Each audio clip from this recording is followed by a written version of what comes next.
ഒരു ദിവസം നല്ല തണുപ്പുള്ള ഒരു രാത്രിയിൽ കെട്ടിടങ്ങളുടെ മുകളിലൂടെ കുറേ പേർ ചാടി അങ്ങോട്ട് പോവുകയാണ്. അവരുടെ മുഖം തുണി കൊണ്ട് മറച്ചിട്ടുമുണ്ട്. ഇപ്പോൾ അവരെല്ലാം ചാടി നമ്മുടെ അവെഞ്ചേഴ്സ് താമസിക്കുന്ന കെട്ടിടത്തിൻ്റെ മുകളിൽ എത്തുകയാണ്. എന്നിട്ട് അവരെല്ലാം ആരും കാണാതെ ആ കെട്ടിടത്തിനുള്ളിൽ കയറുന്നു. എന്നിട്ട് ക്യാപ്റ്റൻ അമേരിക്ക നിൽക്കുന്ന മുറിയിലേക്ക് ചെല്ലുകയാണ്.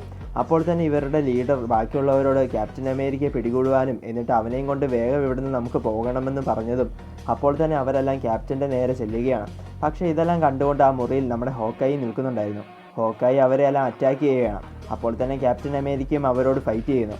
മാത്രമല്ല ഇപ്പോൾ ഹോക്കായി വിളിച്ചിട്ട് അവിടെ നമ്മുടെ ഹൾക്കും തോറും അയൺമാനും ഫാൾക്കണും വരികയാണ്. അന്നേരം തന്നെ ഫാൾക്കൺ ഇപ്പോൾ ഇവിടെ അതിക്രമിച്ച് കയറിയവരുടെ ശരീരം സ്കാൻ ചെയ്ത് നോക്കിയതും അവരുടെ ശരീരത്തിൽ ഹീറ്റോ പൾസോ ഒന്നും കാണിക്കുന്നില്ല എന്ന് ബാക്കിയുള്ളവരോട് പറയുകയാണ്.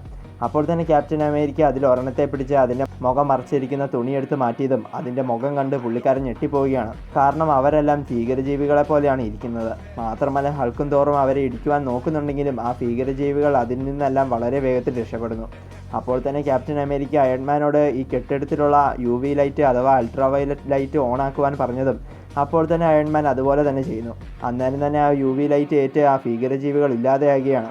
പക്ഷെ അവരുടെ ലീഡർ വേഗം അവിടെ UV ലൈറ്റ് ഏൽക്കാതെ ഒരു ഭിത്തിയുടെ പുറകിൽ പോയി ഒളിക്കുന്നു. അന്നേരം തന്നെ ഹോക്കായി ഇതെന്ത് ജീവികളാണെന്ന് മറ്റുള്ളവരോട് ചോദിച്ചതും അപ്പോൾ തന്നെ ക്യാപ്റ്റൻ അമേരിക്ക ഇത് വാമ്പയർസ് ആണെന്ന് പറയുകയാണ്. എന്നിട്ട് അവിടെ മറിഞ്ഞിരിക്കുന്ന ആ ലീഡറിൻ്റെ അടുത്ത് ചെന്ന് അയാളുടെ മുഖംമൂടി ഊരി മാറ്റിയതും അയാളുടെ മുഖം കണ്ട് ക്യാപ്റ്റനും ബാക്കിയുള്ളവരും ഞെട്ടിപ്പോവുകയാണ്. കാരണം എന്താണെന്ന് വെച്ചാൽ ആ വാമ്പയർസിൻ്റെ ലീഡർ നമ്മുടെ ബ്ലാക്ക് വിഡോയാണ്. പുള്ളിക്കാരി ഇപ്പോൾ ഒരു വാമ്പയറായി മാറിയിരിക്കുകയാണ്. മാത്രമല്ല പെട്ടെന്ന് ബ്ലാക്ക് വിഡോയുടെ ശരീരത്തിൽ നിന്നും ഒരു ഭീകര ശബ്ദം പുറത്തു വന്ന് ക്യാപ്റ്റൻ അമേരിക്കയോട് ഈ പെണ്ണിൻ്റെ ജീവന് അപകടമൊന്നും സംഭവിക്കാതിരിക്കണമെങ്കിൽ ഇവളുടെ ജീവന് പകരം നിൻ്റെ ജീവൻ എനിക്ക് തരണമെന്ന് ആ ഭീകര ശബ്ദം ബ്ലാക്ക് വിഡോയുടെ ശരീരത്തിലൂടെ ക്യാപ്റ്റൻ അമേരിക്കയോട് പറഞ്ഞ് ഇല്ലാതെയാകുന്നു. ഇപ്പോൾ ആ ശബ്ദം നിന്നതും അന്നേരം തന്നെ ബ്ലാക്ക് വിഡോ ബോധം പോയി താഴോട്ട് വീഴുകയും ചെയ്യുകയാണ്.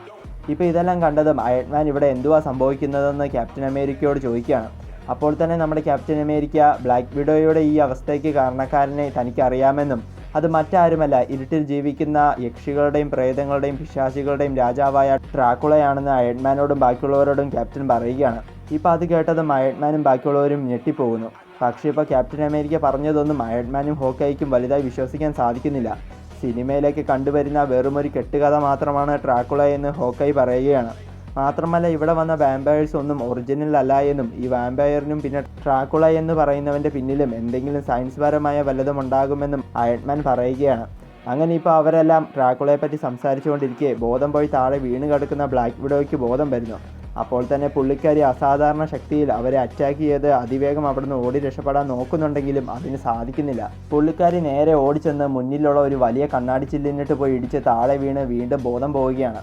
അപ്പോൾ തന്നെ ഫാൾക്കൺ എന്താണ് സംഭവിച്ചതെന്ന് ചോദിച്ചതും അന്നേരം തന്നെ ക്യാപ്റ്റൻ അമേരിക്ക വാമ്പയേഴ്സിന് കണ്ണാടിയിൽ അവരുടെ റിഫ്ലക്ഷൻ കാണുവാൻ സാധിക്കില്ല എന്ന് പറയുകയാണ്. മാത്രമല്ല ബ്ലാക്ക് വിഡോ മുഴുവനായി ഒരു വാമ്പയറായി മാറിയിട്ടില്ല എന്നും ഇവളെ പഴയതുപോലെ ആക്കണമെങ്കിൽ ഇവളെ കടിച്ച് ഇവളെ യക്ഷിയാക്കിയ വാമ്പയറിന് മാത്രമേ സാധിക്കുള്ളൂവെന്നും അതുകൊണ്ട് നമുക്ക് ആ വാമ്പയറിനെ കണ്ടുപിടിക്കണമെന്നും അതിനുവേണ്ടി ഡ്രാക്കുളയുടെ നാടായ ട്രാൻസിൽവേനിയയിലേക്ക് നമുക്ക് പോകണമെന്നും ക്യാപ്റ്റൻ അമേരിക്ക ബാക്കിയുള്ളവരോട് പറയുകയാണ്. അത് കേട്ടതും തൻ്റെ ടെക്നോളജി ഉപയോഗിച്ച് തനിക്ക് ബ്ലാക്ക് വിഡോയെ പഴയതുപോലെ ആക്കുവാൻ സാധിക്കുമെന്ന് അയൺമാൻ പറയുന്നു. ക്യാപ്റ്റൻ അമേരിക്ക എത്ര പറഞ്ഞിട്ടും അയൺമാൻ ട്രാൻസിൽവേനിയയിലേക്ക് പോകാൻ സമ്മതിക്കുന്നില്ല. അങ്ങനെ ഇപ്പോൾ തൻ്റെ ടെക്നോളജീസ് ഉപയോഗിച്ച് ബ്ലാക്ക് വിഡോയെ പഴയതുപോലെ ആക്കുവാൻ അയൺമാൻ നോക്കിയതും അവിടെയുള്ള കമ്പ്യൂട്ടർ ഐറ്റംസ് എല്ലാം അടിച്ചു പോവുകയാണ്.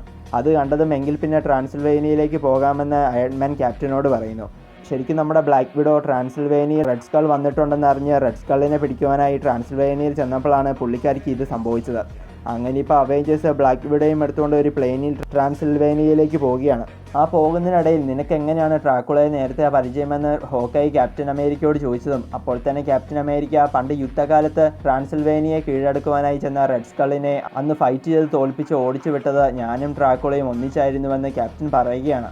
അപ്പോൾ തന്നെ തോറ് അങ്ങനെയാണെങ്കിൽ നിന്നെ എന്തിനാണ് ഡ്രാക്കുള കൊല്ലാൻ ആഗ്രഹിക്കുന്നതെന്ന് ക്യാപ്റ്റനോട് ചോദിച്ചതും തനിക്കത് അറിയില്ല എന്നും ഡ്രാക്കുളയ്ക്ക് ആവശ്യമുള്ളത് എന്തോ തൻ്റെ അടുത്തുണ്ടെന്നും പക്ഷെ അതെന്താണെന്ന് തനിക്ക് പോലും അറിയില്ല എന്ന് ക്യാപ്റ്റൻ പറയുകയാണ്. അങ്ങനെ പിന്നീട് കുറച്ചു നേരത്തിന് ശേഷം അവരെല്ലാം ഡ്രാക്കുളയുടെ കൊട്ടാരത്തിന് മുന്നിൽ എത്തുകയാണ്. അപ്പോൾ തന്നെ തൻ്റെ മനയിലേക്ക് നിങ്ങൾക്ക് വെൽക്കം എന്നും പറഞ്ഞ് അവരുടെ മുന്നിൽ ഇരുട്ടിൻ്റെ രാജാവായ ഡ്രാക്കുള വരികയാണ്. ഇപ്പോൾ ഡ്രാക്കുളയെ കണ്ട് എല്ലാവരും ഞെട്ടിപ്പോവുകയാണ്.